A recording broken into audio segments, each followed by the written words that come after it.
Eh, j'ai une idée. Laisse-moi deviner. Tu veux encore allonger la taille de la Sarisse? Bah oui, 7 mètres c'est long, mais si nos adversaires ils en ont une de 8 mètres, ils auront un avantage. On doit être les premiers à l'allonger. Ouais. Moi, je pense qu'il faut raccourcir, ça devient n'importe quoi, là. Non mais en plus, tout le monde commence à nous copier. Il nous faut un avantage. Et pourquoi pas, je sais pas moi, l'organisation des troupes, l'utilisation de nouvelles armes ou les motivations des soldats. Nah, trop compliqué. Allonger la Sarisse, c'est mieux.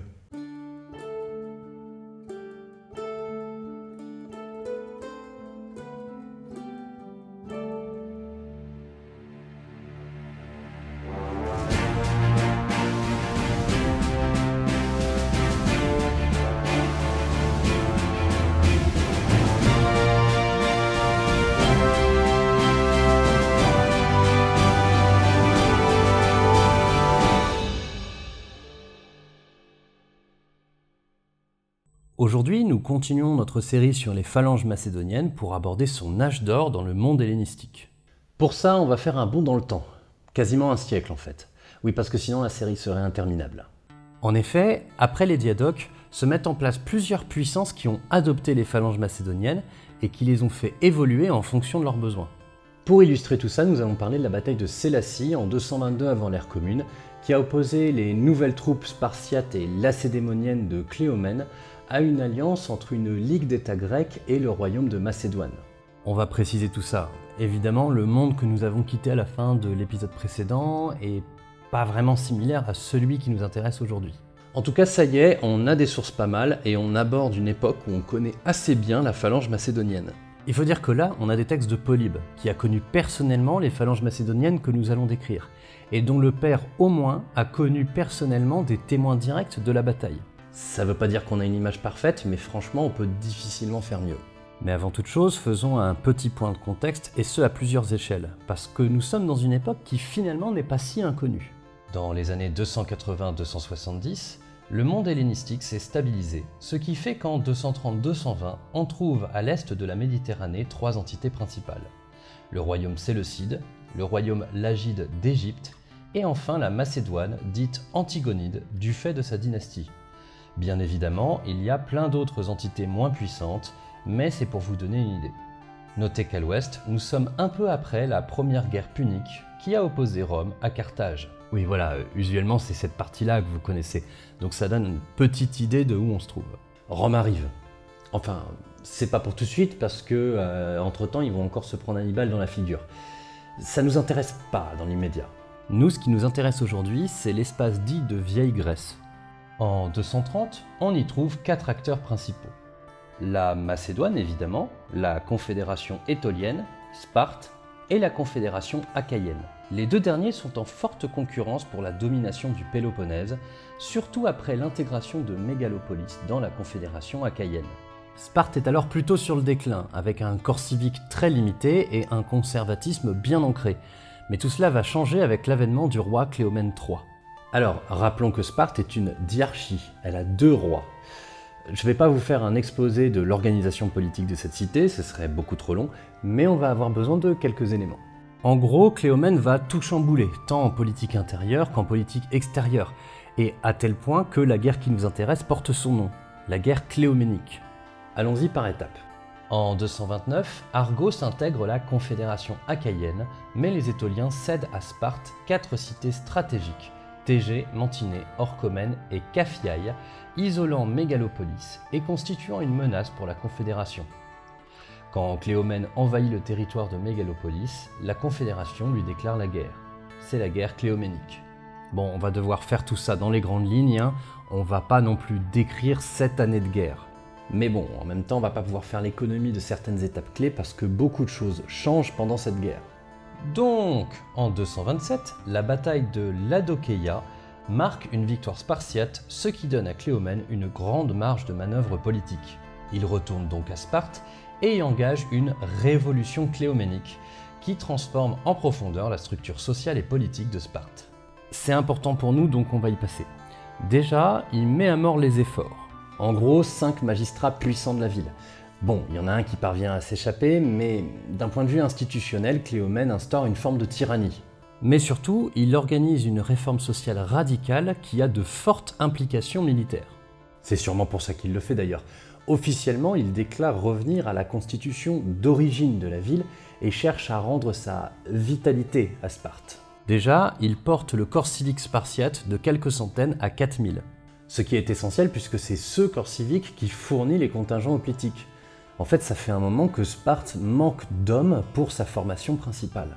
Certes, il y a les Périèques, habitants de la cité qui ne jouissent d'aucun pouvoir politique, mais il manque de motivation pour combattre. D'ailleurs, Cléomène pioche dans ses Périèques pour agrandir le corps civique. Ensuite, pour permettre cette extension et donner les moyens aux nouveaux Spartiates de financer leur armement, il abroge les dettes et redistribue les terres qui jusqu'alors étaient concentrées entre quelques mains seulement.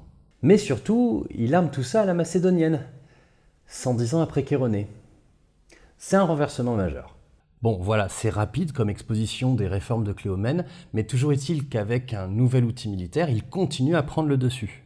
En profitant de la fragilité du fédéralisme achaïen, puisque de nombreuses cités se rendent à lui soit volontairement, soit par traîtrise. Il est possible que sa grande réforme ait donné envie, et donné l'espoir aux classes populaires de voir une abrogation des dettes et une redistribution des terres chez eux. Ce ne sera pas le cas, ce qui lui joue certainement des tours par la suite, mais passons.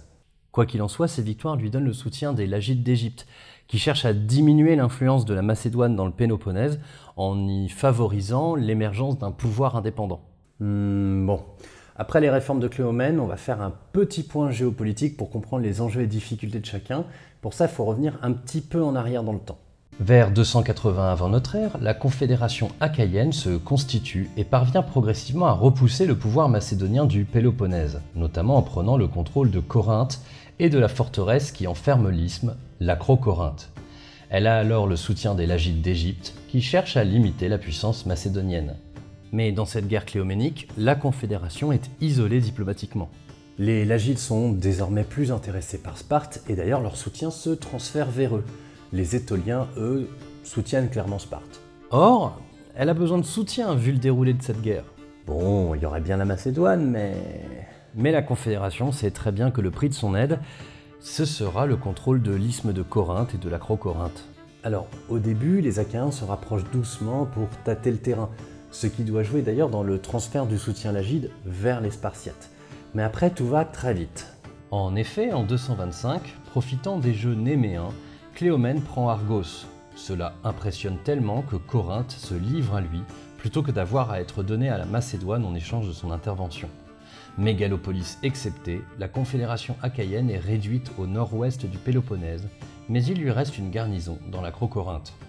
Il tente un coup de négocier, mais cela échoue.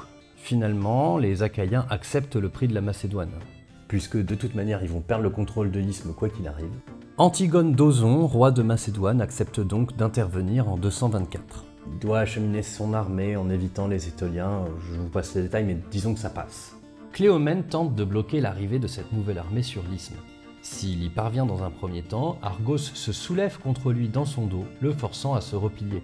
Antigone reprend ainsi Corinthe, puis Argos, et pousse son adversaire jusqu'en Arcadie. Les deux camps prennent leur quartier d'hiver, l'un à Sparte, l'autre en Achaïe. Là, c'est clairement Antigone d'Ozon qui est en position de force, et il en profite pour fonder une ligue hellénique. Si celle-ci reprend l'hégémonie macédonienne de la Ligue de Corinthe de Philippe II, elle laisse bien plus d'autonomie aux villes et confédérations qui en sont membres. C'est plus une alliance qui permet à la Macédoine de se construire un outil d'influence sans être trop gourmande, puisque de fait, elle n'arrive pas à tenir la région militairement. C'est également une manière d'isoler la confédération étolienne. Je sais que ça fait beaucoup de contexte, mais on va pas parler de la guerre cléoménique tous les jours. Il est intéressant de voir comment la Macédoine parvient à s'adjoindre autant de cités grecques sans les soumettre militairement. Bref, après ça, Antigone continue à acculer les Spartiates en reprenant ville après ville. Mais Cléomène parvient à se créer 2000 sarissophores supplémentaires en libérant des ilotes. Très grossièrement, ce sont des esclaves des Spartiates. Il profite d'une assemblée achéenne vers septembre 223 pour prendre et détruire entièrement Mégalopolis. Puis il tire avantage des quartiers d'hiver de 223 pour piller l'Argolide. Mais à l'été 222, Antigone marche sur Sparte et Cléomène doit lui bloquer le passage. Il se positionne sur la défensive à Sélacie où a lieu la bataille. Alors, petite remarque en passant, notez bien que là, on arrive à la bataille après 2 bonnes années de confrontation. Il y a des campagnes, des sièges, plein d'accrochages, mais qui ne font pas une bataille. Bref, il ne faut pas résumer les combats des guerres hellénistiques aux grandes batailles. Ici, Sélassie vient après un acculement méthodique et progressif des forces de Cléomène par les Macédoniens, ce qui force d'ailleurs les Spartiates à prendre une position défensive. Et quand je dis défensif, vous allez voir, on imagine assez mal des phalanges macédoniennes se battre sur un tel terrain. Bon, il faut le comprendre, Cléomène aussi, il a clairement pas le dessus. L'armée gréco-macédonienne compte 30 000 hommes quand lui n'en a que 20 000. Alors, les deux armées sont assez complexes et mixtes. Les Macédoniens ont apporté 10 000 de leurs sarissophores, dont entre 5 et 8 000 de leurs boucliers de bronze, les chalcaspides. Ainsi que 3 000 peltastes, l'élite sarissophore de la phalange macédonienne. Oui, les peltastes des Antigonides à cette époque, c'est plus une unité de harcèlement, c'est une troupe d'élite sarissophorique. Enfin, il y a aussi des peltastes comme on en avait parlé tout à l'heure, histoire de ne pas vous perdre. Il y a aussi de l'infanterie légère et de la cavalerie, évidemment, potentiellement des hoplites traditionnels, mais ça c'est vraiment pas sûr. Et puis il y a des turéophoroi. Ce sont des fantassins intermédiaires armés à la celte, capables de se regrouper en phalanges comme des hoplites traditionnels, mais également de se battre en ordre dispersé comme des peltastes. Je ne vais pas développer. Bref, un sacré boxon qui ne doit pas être aidé par les différentes origines des troupes entre les Macédoniens, les cités grecques et les mercenaires. En face, c'est plus uni culturellement, mais ça n'empêche pas les difficultés. Avec ces différentes réformes, Cléomène a bien des phalanges spartiates organisées à la macédonienne. Mais il y a aussi des phalanges périèques et alliées, et pour le coup, eux, on ne sait pas trop comment ils étaient armés. Soit en hoplites traditionnels, soit en turéophoroi. Il y a aussi de la cavalerie et des troupes légères, essentiellement mercenaires ou alliés. Alors, il est en infériorité numérique et il a des troupes assez nouvelles, mais une bonne partie d'entre elles sont aguerries par 5 années de guerre. Et puis il y a le terrain. En effet, la bataille de Sélassie se déroule sur 2 collines, l'Évas et l'Olympos, séparées par la rivière Oinous et une petite plaine.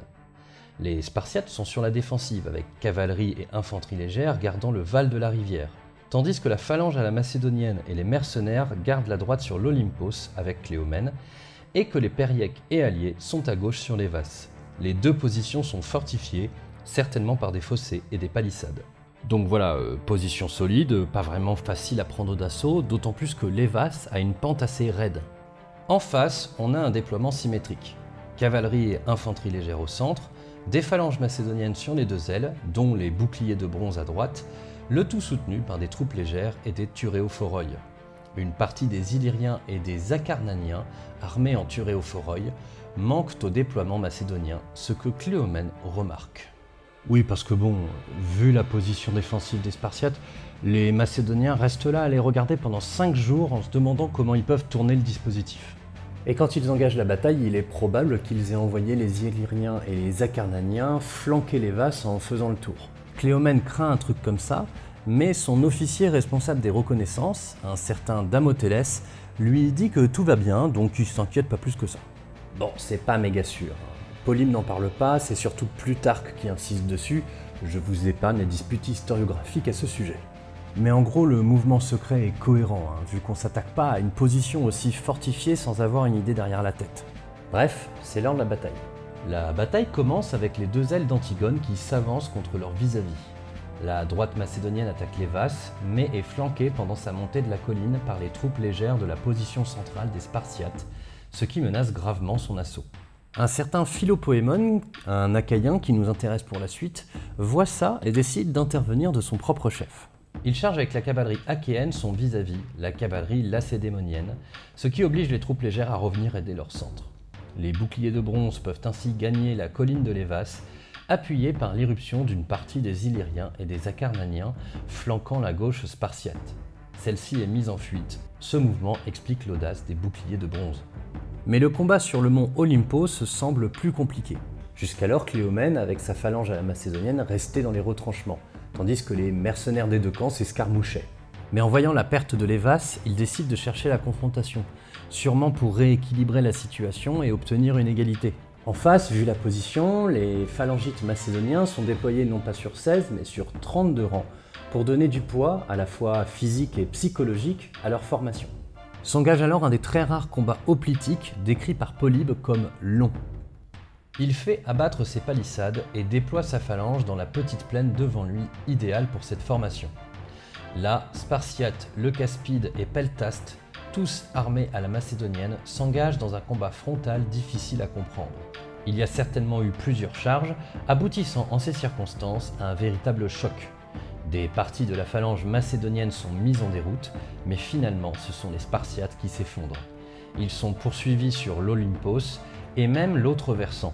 C'est apparemment une chasse très meurtrière, le centre lacédémonien suit le mouvement. Les Macédoniens ont complètement gagné Sélasie. Bon, alors franchement, les pertes, on s'en fout un peu. On ne sait pas pour les Gréco-Macédoniens et on parle de plus de 4000 pour les Spartiates, mais dans les faits, ce qui nous intéresse, ce sont les conséquences immédiates de la bataille. En effet, Cléomène considère que tout est perdu, il s'enfuit chez les Lagides en Égypte. Où il ne fera plus grand-chose.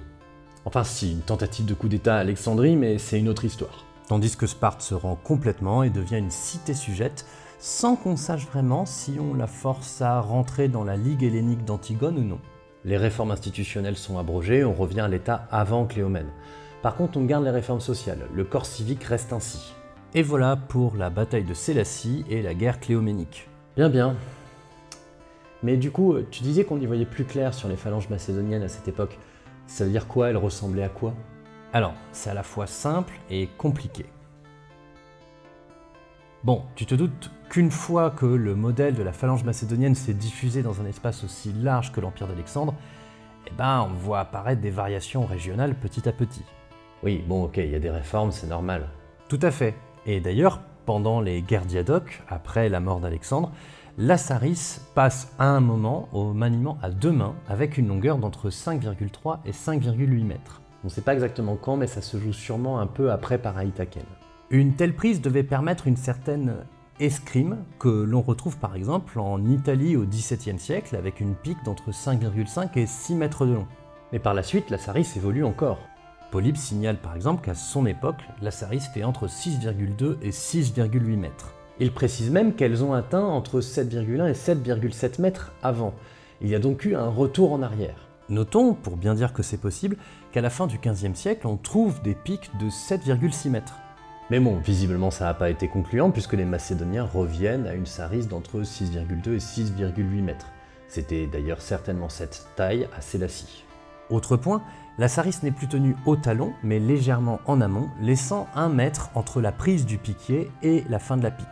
Alors je sais pas si vous avez déjà eu un tel truc entre les mains, mais au-delà de 6 mètres, ça devient vraiment difficile à manier. Du coup, ça implique que c'était bien une arme de choc.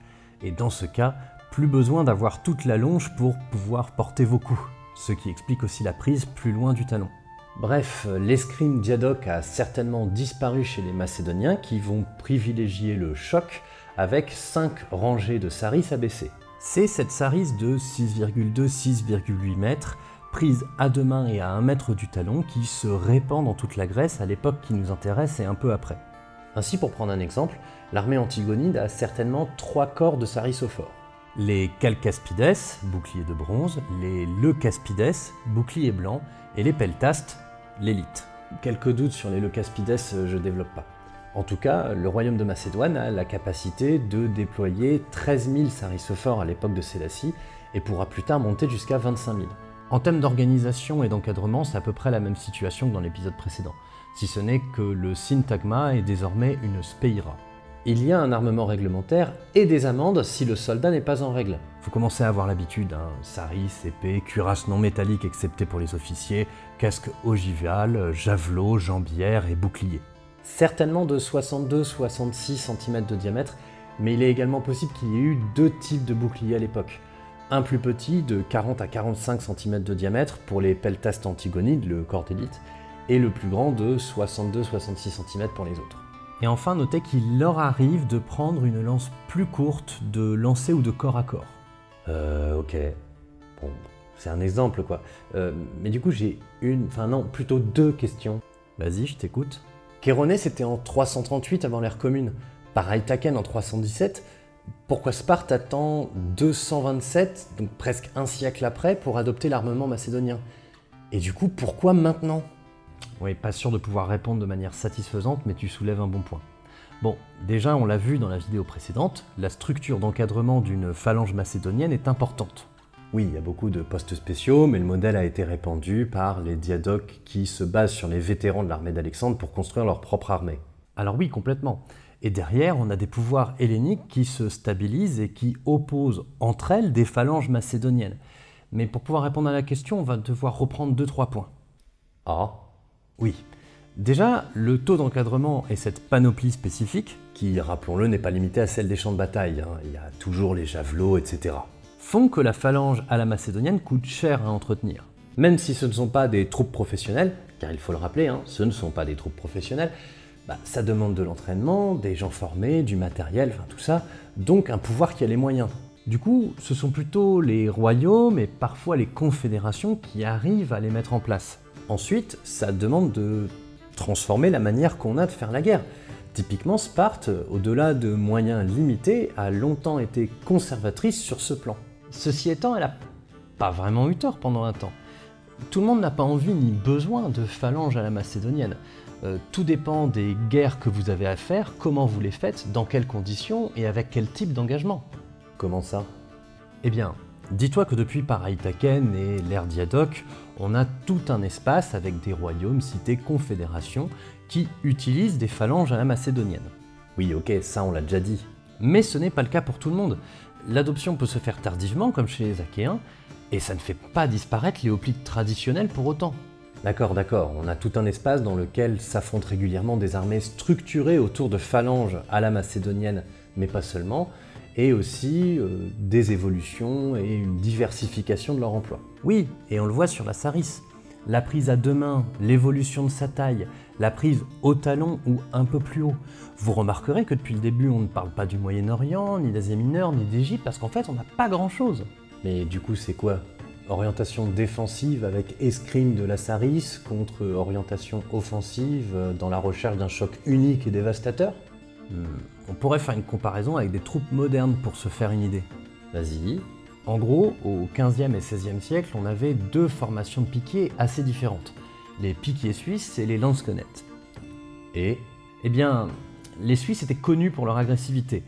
Ils avaient une pique possiblement plus longue, tenue à distance du talon, et jouaient tous sur une charge décisive pour briser le moral ou la formation adverse. En face, les lansquenettes étaient plus défensifs, orientés vers l'escrime à la pique, plus courte, plus maniable et tenue au talon. Bon, tout ça c'est présenté très rapidement, il y a plein de nuances à faire et ça mériterait une meilleure exposition, d'autant plus qu'il y a des doutes à avoir. On aurait très bien pu avoir le même genre d'opposition et d'évolution durant l'époque qui nous intéresse, même si on manque d'éléments pour vraiment solidifier une telle proposition. À Sélassie, les phalanges macédoniennes antigonides étaient clairement plus orientées vers le choc. Là, ils ne cherchent pas à escrimer à distance, ils veulent vraiment rentrer dans le tas avec plusieurs rangées de piques à baisser. La charge en question jouait aussi sur la dimension psychologique du choc. Une telle formation lancée à plein pot, c'était véritablement terrifiant et souvent la formation en face se dispersait bien avant tout choc physique. Autre point, le mélange entre sarissophores et hoplites traditionnels varie également. Et puis on a l'apparition des thuréophoroi par la suite. Oui, tout ça, ça nourrit des dynamiques tactiques variées dépassant la seule phalange macédonienne. Ainsi, pour répondre à ta question de l'adoption ou non de cette formation, on peut se pencher sur l'exemple de l'espace grec pendant et après la guerre cléoménique. On a vu Cléomène tenter de s'approprier le choc de cette formation contre les Achaïens puis contre les Macédoniens. Et dans un premier temps ça marche, c'est juste que derrière il tombe sur beaucoup trop gros pour lui. Par la suite, chez les Achaïens, on retrouve Philopoémon, celui qui avait chargé contre le mouvement du centre spartiate. Eh bien, ce dernier fait adopter la phalange macédonienne aux Achéens en 207 et avait été précédé par les Béotiens. Mais les deux ne produisent pas la même ordonnance. Les premiers reprennent vraiment ce que nous avons vu avec les phalanges d'Antigone III avec les mêmes protections. Tandis que les seconds reprennent le bouclier plus petit des peltastes antigonides. S'ils ont tant tardé, on l'a dit, c'est que le taux d'encadrement et l'organisation de la phalange macédonienne n'est pas si simple à copier. Ça demande des conditions d'organisation militaire, sociale et politique, etc. Mais il n'y a pas que ça. Quoi, il y a autre chose? Oui, et pour en parler, il faut comprendre ce que ce format de phalange apporte ou non. En fait, tout le monde n'adopte pas la phalange macédonienne. La confédération étolienne, Rhodes ou le royaume de Bithynie, qui avait la capacité de créer de telles troupes, sont toujours restés aux hoplites traditionnels, en faisant évoluer leur bouclier pour plus de légèreté ou en adoptant le thuréos. En combat rangé avec choc, ils tenaient pas. Par contre, dans les raids, les embuscades, les petites attaques ou les corps à corps demandant de l'escrime, là ils avaient le dessus. Les Étoliens notamment ont pu s'étendre sans problème. Certainement en menant des opérations militaires différentes et moins accessibles à ce qui faisait la force des phalanges macédoniennes. En fait, on voit clairement que certaines puissances grecques ont compris le fonctionnement des sarissophores. Du coup, soit ils en adoptent le fonctionnement, comme les Achéens et les Béotiens, soit ils s'arrangent tant bien que mal pour éviter les situations où les sarissophores sont les plus forts. Sans mauvais jeu de mots. On comprend donc bien qu'une fois répondu, la formation en phalange macédonienne a certes dominé les champs de bataille, en étant le fer de lance des plus grosses puissances, mais jamais en étant le seul outil tactique, ni en s'imposant dans toutes les conditions. En Grèce par exemple, on trouve des groupes, notamment les Étoliens, qui font parfaitement sang, et qui à force parviennent à s'adapter aux phalanges macédoniennes qu'ils rencontrent régulièrement. Bref, la phalange macédonienne domine, mais n'est pas toute puissante. Et ça se voit particulièrement quand les Romains arrivent avec leurs légions. Non, pas vraiment. De quoi ? Tu l'as dit toi-même dans une vidéo précédente, à Pydna, la manœuvrabilité des légions a dépassé des phalanges macédoniennes trop lourdes et peu manœuvrières. Bon, je vois que t'as compris tout seul. On a bien vu que les phalanges macédoniennes étaient manœuvrières, mobiles et bien encadrées. Rien qu'à Sélasie, elles parviennent quand même à prendre 2 collines fortifiées, donc bon... Mais alors la Légion, elle n'a pas vaincu la phalange macédonienne ? Eh bien, ce sera le sujet du prochain épisode. En attendant, celui-ci est terminé, je vous remercie de m'avoir écouté, et je vous souhaite une bonne journée.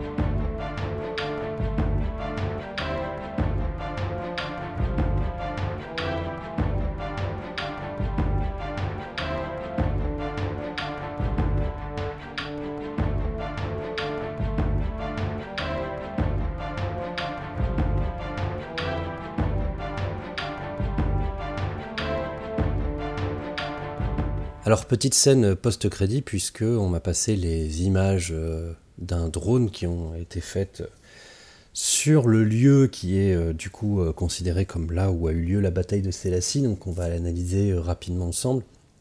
Donc là on se trouve au niveau du sommet de Lévas, donc l'une des collines fortifiées par Cléomène, à son poil plus haut qu'on appelle les tourelles et qui apparaissent dans la lumière.